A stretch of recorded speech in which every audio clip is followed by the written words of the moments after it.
예민함 또 불안에 대해서 얘기를 하고 있는데 여러분들이 많은 사연을 보내주셨거든요. 근데 거기서 되게 반복적으로 나왔던 사연이고 많은 사연 안에 이런 워딩이 굉장히 반복적으로 또 이렇게 만났던 워딩이에요. 그래서 이분의 사연을 바탕으로 우리가 일상에서 반복적으로 많은 사람들이 만나는 이 워딩, 이 화두에 대해서 우리가 좀 정리를 했으면 좋겠다. 이건 많은 사람들이 품고 있는 생각일 거다. 상황과 맥락이나 처지나 이런 입장은 달라도 그럴 것이다 라는 생각이 들어서 같이 한번 좀 얘기를 해보려고 해요. 부모님처럼 되지 않으려고 긴장을 늦추지 않고 살아왔습니다. 저는 4살 때 부모님이 이혼하셨습니다. 저는 그 이후에 몇 년간 이곳저곳 친척집에 맡겨졌다가 아버지가 재혼한 그 가정에 들어가서 자라게 됐습니다. 새어머니와 아버지의 잦은 부부싸움, 경제적 어려움, 친엄마의 부재 속에서 어린 시절 내내 불안하고 초조하고 외로웠습니다. 특히 또 사회에서 이혼 가정에 대한 인식이 안 좋다는 생각에 제 복잡한 가정사를 늘 숨겼습니다. 상상으로 꾸며낸 평범한 가정에서 자란 밝은 성격인 것처럼 보이려고 애쓰며 살아왔습니다. 제 고민은 부모님과의 관계입니다. 부모님은 이혼과 재혼, 해외 불법 체류와 추방, 노름과 사채 빚, 암투병, 말로 다 설명하기 힘들 정도의 우여곡절 끝에 두 분 다 혼자가 되셨습니다. 5년 전 경제적 자립이 힘든 상황에 처하신 부모님이 서로 의지하며 안정적으로 사시도록 제 저금을 다 털어 집을 사드렸습니다. 그러나 두 분은 그 이후에도 계속 다투고 각자 저에게 하소연하십니다. 제 마음속에 깊이 뿌리내린 부모님에 대한 원망과 미움을 덮어두고 가족이라는 이유로 자식 역할을 하려고 애쓰는데 매번 두 분의 감정 쓰레기통 역할을 하라고 저를 자극하실 때마다 숨겨놨던 분노와 원망이 올라옵니다. 그래도 마음 먹고 낳아주셔서 고맙습니다. 고아원에 버리지 않아서 고맙습니다. 내가 도울 수 있는 입장이라서 다행입니다 라는 생각을 의식적으로 하려고 애를 쓰며 살았습니다. 부모님을 위해서가 아닙니다. 내 마음에 독이 퍼지지 않게 하기 위해서, 사랑과 이해로 나를 보호하기 위한 이기적인 이유였습니다. 어찌되었건 되돌릴 수 없는 이미 부모 자식의 인연이 있으니 자식도리를 해야 한다는 신념으로 마음이 내키지 않아도 스스로를 타이르며 물심양면 부모님을 도왔습니다. 그보다도 내 부모와 같은 수준의 사람이 되어서는 안 된다는 강박관념이 큰 것 같습니다. 그래서 바른 생활을 했습니다. 도리를 지켰습니다. 스스로 책임지는 사람이 되기 위해 한시도 긴장을 늦추지 않고 살았습니다. 그런데 참 이상한 것은 제가 부모님을 이해하고 도우려고 애를 쓰는 동안 그만큼 정이 쌓이기보다 오히려 그분들이 자꾸 더 한심하게 느껴진다는 겁니다. 평생을 자기 마음 내키는 대로 절제 없이 사신 부모님은 서로 경쟁이라도 하듯 암에 걸려 투병하셨고 보험 하나 들어놓지 않은 상태에서 자식에게 의지하면서도 잘못된 생활 습관을 바꾸지 못했습니다. 홈쇼핑 중독인 엄마의 씀씀이, 남의 눈을 지나치게 의식해서 보이는 모든 것에 소비를 서슴지 않는 아빠, 노후 대비라는 개념이 전혀 없이 딸이 있으니 어떻게 되겠지 하고 오히려 절약하는 저에게 너처럼 궁상맞게 살고 싶지 않다는 독서를 서슴지 않는 부모님과의 마음의 거리를 좁힐 자신이 점점 없어집니다. 제가 부모님의 말과 행동으로 인해 제 마음은 더 깊이 상처받고 있었다는 것을 이제 알게 되었습니다. 상처 주는 상대 옆에 붙어서 원망을 키우기보다 우선 상처받은 제 마음을 치유하고 행복해지자 마음 먹었습니다. 그런데 최근에 엄마가 암이 다시 재발해서 항암 치료를 시작했습니다. 그런데 엄마가 암 투병 중이신데도 저는 마음으로 치유를 빌어드리는 것 말고는 어떤 것도 하고 싶지 않습니다. 제 마음이 치유되어 부모님에 대한 연민이 자연히 우러날 때까지 거리를 두고 시간을 갖고 싶습니다. 어떻게 하면 제 마음에 박힌 부모님에 대한 원망의 가시를 뿌리째 빼내고 부모님으로부터 감정적으로 자유로워질 수 있을까요? 어떻게 하면 과거의 집착을 떨치고 부모님을 한 사람의 인간으로 포용하고 사랑하는 마음을 키울 수 있는지 알고 싶습니다. 너무너무 힘드시겠죠? 아까 제가 꼭 하고 싶었던 얘기가 내 부모처럼 되지 않으려고 한시도 긴장을 늦추지 않고 살아왔습니다. 뭐 이걸 다뤄보고 싶다고 얘기를 했어요. 부모님에 대한 원망, 이거 더 이상 하고 싶지 않고 그 모든 감정으로부터 자유롭고 싶다. 그리고 또 한편으로는 부모 자식 관계 떠나 산인간으로 보면서 또 사랑하는 마음도 갖고 싶다. 근데 이거 어떻게 할 수 있겠냐. 저는 이걸 쭉 읽으면서 이분한테 그 원망에서 벗어나지 못하는 마음도, 한 인간으로 부모를 바라보기가 어려운 지금 마음도 뿌리가 같은 거 아닌가, 그런 마음이 들어요. 그게 어떤 거냐면, 부모 같은 저런 인간이면 어떡하나, 나도 그렇게 되면 어떡하나, 이런 공포가 있다고 저는 느껴요. 예. 이 공포가 있는 한 어떤 문제도 해결되지 않을 거다, 그런 생각이 들었어요. 아까 어떤 얘기 중간에 얘기를 하셨냐면, 그런데 참 이상한 것은 제가 그렇게 그래도 부모 자식이니까 끝까지 어떻게 이렇게라도 물심양면 내가 부모 같은 수준의 사람이 되지 않으려는 강박관념이 있어서 스스로를 타이르고 자식도리는 최소한 해야 된다. 그런데 이상한 것은, 참 이상한 것은 부모님을 이해하고 도우려 애쓰는 동안 정이 쌓이는 게 아니라 자꾸 한심하게 느껴진다. 그러면 우리가 이렇게 평면적으로 보면 아무리 애써도 반응도 없고 너무 어이없고 한심하고 너무 부족하다는 느낌이 들고, 그러면 정내미가 뚝 떨어져서 그렇게 안 해야 되잖아요. 그리고 지금 엄마가 다시 재발을 했는데 아무것도 안 하려 한다. 근데 저는 그게 잘 되지 않을 것 같아요. 왜 그러냐면 내가 이게 정내미가 떨어지고 이렇게 돌아보고 싶지도 않다, 그런 마음이 들고 그렇게 하다 보면 공포가 생긴다고 저는 생각해요. 어떤 마음이냐면, 내가 이렇게 부모도 돌보지 않고 이렇게 외면하고 무책임하고 도리를 다하지 않고 내가 우리 부모 이런 거 닮지 않았나? 이런 공포가 본능적으로 다시 올 거예요. 그러면 그 공포 때문에 뭔가를 또 하게 되고, 나는 계속 열심히 하는데 계속 방만하게 뭐 과소비에 너같이 나는 안 산다. 오히려 그럼 또 실망하고, 그러면 또 정내미가 떨어져서 이렇게 좀 안 하려고 하다 보면 내가 이렇게 하면 우리 부모랑 똑같은 인간 아닌가? 이런 공포가 다시 생길 거예요. 그 악순환에서 계속 돌 거라고 생각해요. 그래서 지금 그 회로를 돌고 돌다 이제는 엄마가 암이 재발했는데 나 이제는 안 하련다. 거리를 두고 시간을 자연스럽게 부모님에 대한 연민이 우려날 때까지 시간을 갖고 싶습니다. 그런데 제가 어떻게 하면 자유로워질까요? 본인도 불안하신 것 같아요. 내가 이제 볼 거 못 볼 거 다 봤다. 이제 나 그냥 끊고 가련다. 이러면 저한테, 그러면 이게 오랜 고생 끝에 뭔가 답을 얻었고 이렇게 할 수밖에는 다른 게 없다 생각하면 정리 단계잖아요.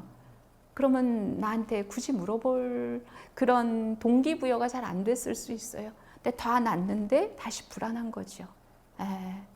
아직 자유롭지 않은 것 같은 거죠. 그렇게 굳게 마음을 먹고 거리를 두고 있다고 하면서 불안한 거죠. 근데 그 불안함의 근거에는 이러면 나도 똑같은 인간 아닌가? 나도 저렇게 되면 어떡하지? 그건 끔찍한데. 그렇게 되지 않으려고 내가 일생을 버텨왔는데, 일생을 여기까지 왔는데, 내가 결국은 이걸 닮았구나. 이렇게 자기를 그렇게 운명적으로 규정을 하게 되는 그런 악순환에 걸려있는 정말로 많은 사람을 만나요. 근데 이분이 어렵게 얻은 결론인데, 마지막에 그런 얘기를 하는 걸 보면서 또 비슷한 그런 생각이 들었어요. 그래서 어떻게 하면 원망을 안 하고 홀가분하게 자유로운 마음을 가질 수 있을까? 나는 내 부모와 똑같은 인간이 아니다라는 것을 확신할 수 있으면, 뭐 100% 확신까지 안 되겠죠? 그래서 그걸 다르다는 것을 본인이 받아들일 수 있으면 이 악순환에서는 벗어날 수 있다. 그런데 제가 이분을 얼굴로 본 적도 없고, 이분의 부모님을 본 적도 없어요. 당신하고 다르네. 전혀 다르네. 모든 인간은 개별적 존재고, 부모라고 해서 자식이라고 해서 그 부모의 굴레에서 벗어나지 못하거나 그렇지 않아요. 예, 모든 인간은 개별적인 존재고 엄마들이 자식을 얘기하면서 내 애가 둘인데 첫째는 딱 지 아빠야, 최가야, 최CP야. 둘째는 저 딱 외탁했어. 쟤는 나랑 똑같아. 하는 짓이 똑같아. 예, 이런 얘기들 많이 하는데 제가 이렇게 제3자 입장에서 이렇게 보면 전혀 맞지 않아요. 그런 경우를 너무나 반복적으로 경험해요. 어떻게 한 인간이 딱 최씨고 딱 나를 닮고 그럴 수 없어요. 모든 인간은 그래요. 다 개별적이고 어떤 존재도 똑같은 인간이 없더라고요. 그런데 우리는 이제 그런 식으로 규정을 잘 하지요. 이분도 자식이니까 부모의 그런 거를 닮았겠거니 한쪽만 그런 것도 아니고 엄마 아빠가 다 저래. 너무 한심해. 그것이 내 존재를 다 설명할 수 없어요. 모든 인간이 당위적으로 그런데 그 말이 잘 전달이 안 될 수도 있을 것 같아요.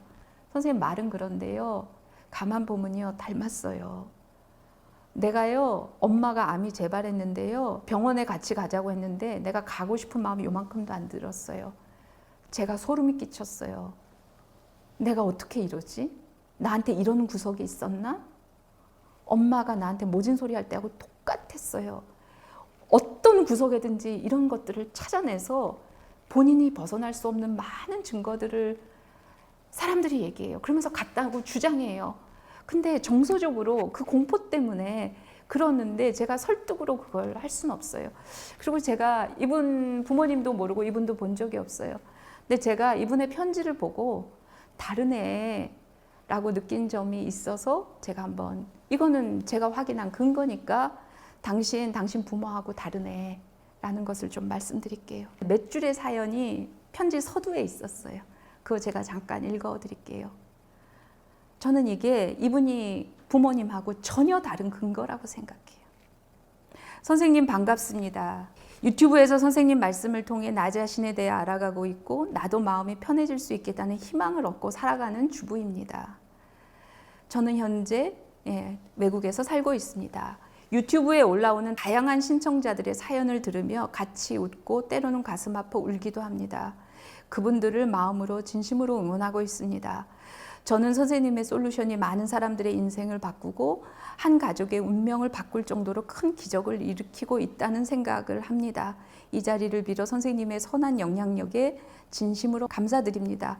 앞으로도 잘 부탁드립니다. 제가 이 편지 앞부분을 제 입으로 읽어드린 건 좀 민망한 감이 있지만 저는 지금 이걸 읽으면서 약간 울컥한데 이게 참으면서 읽었거든요.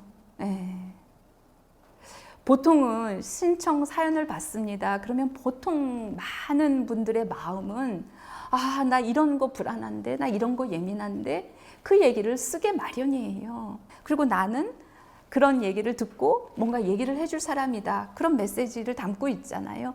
그럼 보통 그 얘기부터 쓰는 거예요. 근데 이분은 매우 이례적으로 앞에 이런 얘기를 먼저 썼어요. 신청자들의 사연을 듣고 같이 울고 같이 가슴이 아파서 울기도 한다.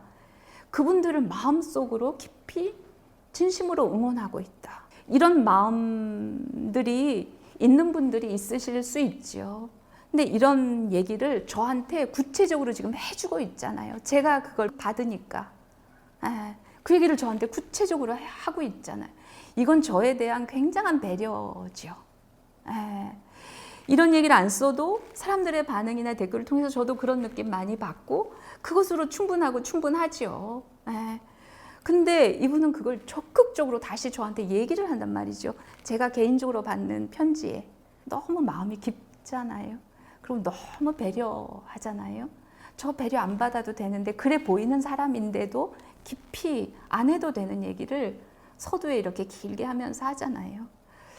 지금 조금 전에 우리가 이분 부모님에 대해서 얘기를 했는데 상상도 못할 딸이에요. 충분하지 않은가요? 다른 게 뭐 100가지 1000가지가 안 좋은 엄마한테 마음이 들고 아빠한테 마음이 들어도 누군가한테 이런 마음을 쓸 수 있는 마음이 있다는 것은 이것 자체로 전혀 구별이 되는 특성 아닌가요? 저는 그렇게 느꼈어요. 그래서 이분한테 얘기하고 싶은 거예요. 짧은 편지 안에도 숨길 수 없이 드러나는 증거가 있다는 얘기를 이분한테 해드리고 싶어요. 그래서 닮지 않았다. 자식은 반드시 부모랑 똑같은 거 아니다. 절대 그렇지 않다. 그래서 자기 자신에 대해서 그런 불안감으로 그런 공포 속에서 이렇게 빠져나오면 그 다음에는 내가 그런 정도의 인간도 아니다. 그리고 나는 부모하고 다르다. 나는 독립적이고 자꾸 이 말을 반복적으로 해서 받아들일 수 있다면 마음껏 원망할 수 있어요.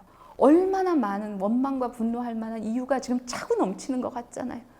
근데 쬐끔하고 내가 너무 이기적이지만 이러잖아요. 그렇게 한 번도 내 마음을 끝까지 정당하게 내놓고 공감받지 못하는데 어떻게 이 감정에서부터 자유로울 수가 있어요. 그런 마음이 있으면 한 인간으로 볼 수 있고 내 감정을 끝까지 끌어내볼 수 있다. 뭐 여기다 전하든 내 혼자 하든 어쨌든 끝까지 다 밀어붙여 볼 수 있다. 그러면 그 감정으로부터 자유로울 수 있다. 그래서 지금 저는 그 모든 것이 가능하려면 결국은 내가 부모 같은 존재가 아닌가, 이 틀에서 한 발짝 나와야 그 모든 것이 시작이 되고 자유가 있고 그때부터 내 삶이 있고 그럴 거라고 생각이 들어요. 그래서 지금 여기를 사는 많은 사람들의 화두, 나는 우리 부모 같은 인간이 되고 싶지 않다. 나는 엄마 같은 사람 되고 싶지 않다. 나는 아빠 같은 사람 되고 싶지 않다는 마음을 삼키고 있는 많은 사람들한테 우리 이 얘기를 꼭 전해주고 싶어요. 인간은 개개인이 모두 다르다. 존재고 이렇게 강력하게 피력해 주셨는데, 사실 제가 많이 하던 생각은 전 남자친구와의 그 연애에서 느낀 게 엄마와 아빠 사이의 갈등이 어느 순간 반복되고 있는 거예요. 저랑 남자친구 사이에서. 그래가지고 나는 그 보고 자란 게 그거기 때문에 나는 행복한 그 결혼 생활도 할 수가 없는 거고 결국 이렇게 되는 건가 보다. 그래서 굉장히 공포에 질리고 그랬었는데, 책을 읽으면서 아무리 다르다, 너는 이제 뭐 그렇게 뭐 엄마가 아니고 막 이런 얘기를 아무리 읽어도 사실 마음으로 잘 와닿지가 않았어요. 지금도 완전히 막 뭐 그런 건 아니지만 꾸준히 좀 그렇게 믿어보려고 노력을 해야겠다. 믿어보려고 애쓰지 말고 노력하지 말고, 노력이 너무 익숙한데 노력하지 말고 더 자세히 보기 시작하면 돼요. 뭉뚱그려서 보고 대충 몇 가지 사인 가지고 퉁쳐서 그렇게 해석하고, 그 해석의 틀이 너무 거의 조건반사처럼 자기도 모르게 벌떡 올라오는 무릎반사처럼 너무 자동화돼서 일어나는 거죠. 노력할 필요 없어요. 더 자세히, 진짜 그런가? 더 자세히 들여다봐야 돼요. 더 자세히. 그러다 보면 보이죠. 제가 아까 그 앞에 편지의 이 부분이, 이분이 얘기한 엄마 아빠하고 너무나 다른 개별적인 특성이다. 이거 하나만으로 이거는 완전히 결정적인 증거. 형사라 그러면 야 이거는 완전 이건 스모킹 건이야. 이거 보면 딴 거 볼 필요 없어. 할 만한 얘기예요. 제가 보기에는. 근데 상상이나 하셨을까요? 이분이 자기가 이런 거를 그렇게 생각 못 하죠. 다 그런 거 아니에요. 그리고 그런 마음이 든다는 것 자체가 매우 다른 거예요. 자세히 봐야 되고 오래 봐야 돼요. 그래야 제대로 보여요. 제대로 보지 않으면 본 것이 아니에요. 오히려 안 보니만 못해요. 그냥 조금 더 자세히 봐라. 그런 얘기를 하고 싶어요. 사연들을 접하면서 그냥 우리 마음 구석구석에 어떤 사람의 얘기도 깊이 들어가다 보면 내 마음 어딘가에 있는 한 조각 마음하고 연결이 되거든요. 그래서 사람을 깊이 보면 다 만나게 돼 있어요. 우리 모두가. 오늘도 그런 경험이셨는지 모르겠는데 많은 분들이 사연을 보내주셨고 그랬는데, 우리가 또 여기서 이렇게 만나서 눈을 마주하고 서로 얘기를 하니까 또 좀 다른 느낌이잖아요. 제가 얘기를 하면 늘 이렇게 잘 집중하고 반응해주고 그런 컨펌을 사실은 또 여러분들이 해줘서 내가 또 막 어떤 말들이 또 나도 모르게 튀어나오고 그랬을 거라고 생각해요. 그래서 우리 모두가 만들어낸 시간이겠죠, 오늘이. 고맙습니다. 여기서 마칠게요. 잘 돌아가세요. 네.